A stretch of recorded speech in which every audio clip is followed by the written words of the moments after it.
बीडच्या मस्साजोगचे सरपंच संतोष देशमुखांच्या हत्येला 1 महिना पूर्ण झालाय आणि या प्रकरणातील एक आरोपी अजूनही फरार आहे।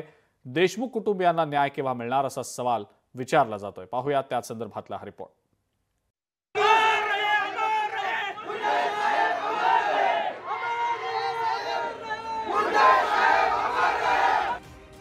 बीडच्या मस्साजोग गावचे सरपंच संतोष देशमुख यांच्या हत्या प्रकरणाला आज 1 महिना पूर्ण होतोय। 9 डिसेंबरला संतोष देशमुख यांचं अपहरण करून हत्या करण्यात आली होती। यामुळे राज्यात संतापाची लाट उसळली असून ठिकठिकाणी आक्रोश मोर्चेही काढण्यात आले। या प्रकरणात आतापर्यंत 6 जणांना अटक करण्यात आली आहे। 1 जण अद्यापही फरार आहे। सीआयडी आणि एसआयडीच्या माध्यमातून जवळपास 150हून अधिक जणांची चौकशी करण्यात आली आहे।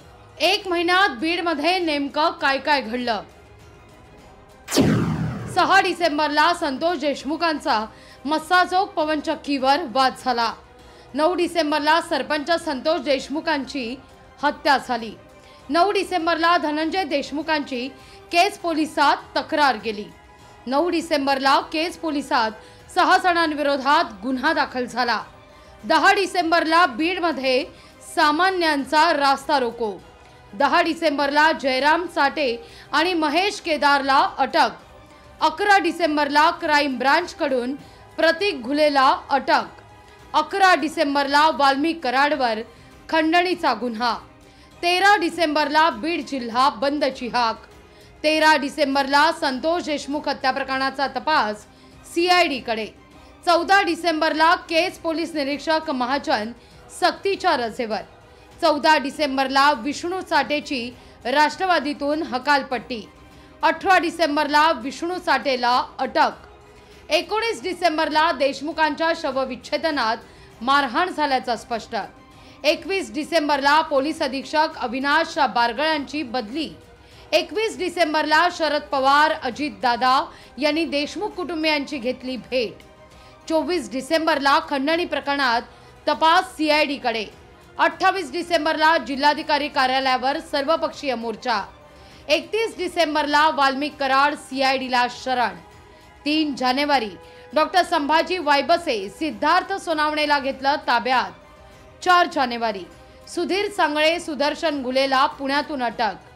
6 जानेवारी शरद पवार यांचे मुख्यमंत्री फडणवीसांना पत्र। 6 जानेवारी धनंजय मुंडेंच्या राजीनाम्याकरता सर्व पक्षीयांची राज्यपालांची भेट। 7 जानेवारी देशमुख कुटुंबियांनी घेतली मुख्यमंत्र्यांची भेट। आरोपी कृष्णा आंधळे अद्यापही फरारच। संतोष देशमुखांना न्याय मिळावा याकरता आज पैठणमध्ये मोर्चा काढला गेला। या मोर्चात देशमुख कुटुंबासह मनोज जरांगे, सुरेश धस, संदीप क्षीरसागर देखील सहभागी झाले होते। यावेळी बोलताना सुरेश धस यांनी वाल्मिक कराडच्या पुण्यातील संपत्तीची यादीच वाचून दाखवली आहे। 7 शॉप आकानी बुक केले। 7 एका शॉपची किंमत आहे 5 कोटी रुपये। त्या शॉपचे नंबर सुद्धा मी आणले।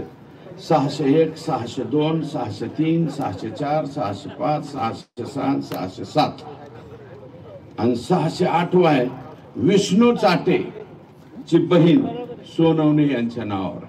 आणि आकांचं दुसरी पत्नी ह्या ज्या जाधव आहेत ना त्या त्यांच्या दुसऱ्या पत्नी आहेत, त्यांच्या नावावर 3 शॉप आहेत आणि वाल्मिक आका यांच्या नावावर 4 आणि विष्णू चाट्याचा एक 40 कोटी 40 कोटीचे त्यांचे फ्लॅट। एक शॉपची किंमत 5 कोटी रुपये।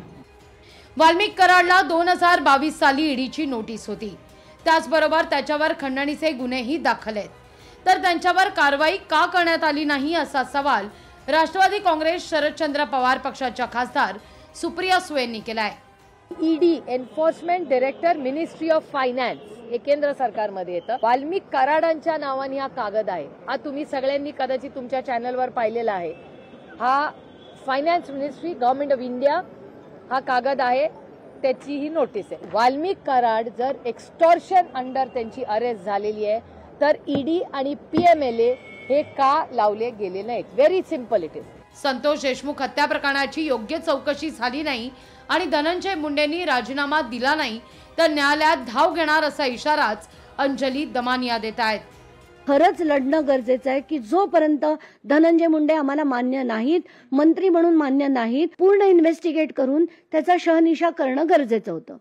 पण पोलीस स्टेशननी ते कित्येक दिवस केलं नाही. तर मला तेव्हापासून असं वाटत होतं की याच्या मागे डेफिनेटली राजकीय षडयंत्र आहे. संतोष देशमुख हत्या प्रकरणी कुणालाही पाठीशी घातलं जाणार नाही.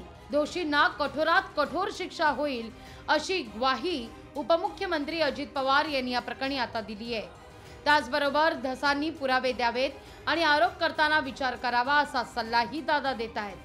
नुसते आरोप करण्यापेक्षा तुमच्याकडे असणारे पुरावे त्या SIT ला द्या, CID ला द्या. या संदर्भामध्ये पक्ष वगैरे न बघता जर कोणी वरिष्ठ लेवलला काम करणारे व्यक्ती त्याच्यामध्ये दोषी असतील तर कुणाची गय करण्याचं कारण नाही. मुख्यमंत्री म्हणले मी त्याही मताचा आहे.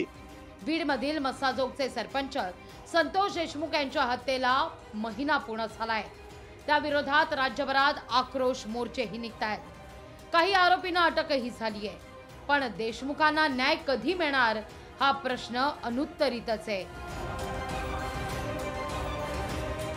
बीडहून विकास मानेसह चंद्रशेखर भांगे आणि अमोल धर्माधिकारी, लोकशाही मराठी, पुणे.